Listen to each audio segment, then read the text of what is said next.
এই যে চুইজাল, চুইজাল কে কে চিনেন আপনারা কমেন্ট করে জানাবেন। বিসমিল্লাহ। অনেক স্বাদ, অনেক অনেক। আমার বউ নিজ হাতে চুই ঝাল দিয়ে গরুর গোস্তর আচার বানিয়ে বাংলাদেশ থেকে পাঠিয়ে দিয়েছে। আর আজকে আমি সেই গরুর গোস্তর আচার দিয়ে বানাবো ঝালমুড়ি। অসাধারণ একটা রেসিপি, আর ঝালমুড়িটাও খাইতে খুবই খুবই স্বাদ। যে একবার খাইছে সে দ্বিতীয়বার এটা খাইতে চাইবে 100%। তো চলুন তাহলে শুরু করা যাক আমার আজকের ভিডিও। আর দেখুন আমি কিভাবে গরুর গোস্তর আচার দিয়ে ঝালমুড়ি বানাই।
হ্যালো গাইস, দেশের তো আচার আনছে গরুর মাংসের সরিষা দিয়া রসুন দিয়া অনেক সুস্বাদু আচার দেশের থেকে নিয়ে এসেছে। আবার চুইজাল দেওয়া আছে।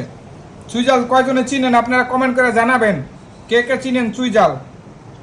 চুইজাল দেওয়া আছে অনেক স্বাদ করে। রমেশ ভাই ঝালমুড়ি বানাইছে আজকে দেশি গরুর মাংসের আচার দিয়া।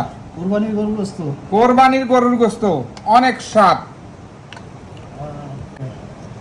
এই যে চুইজাল, চুইজাল কে কে চিনেন আপনারা কমেন্ট করে জানাবেন।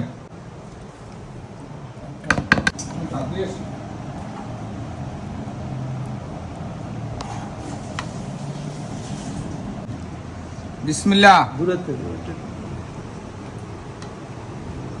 অনেক স্বাদ, অনেক অনেক। সেই সুস্বাদু, চোখ খুলে বেরিয়েছে। সেই মজা। একর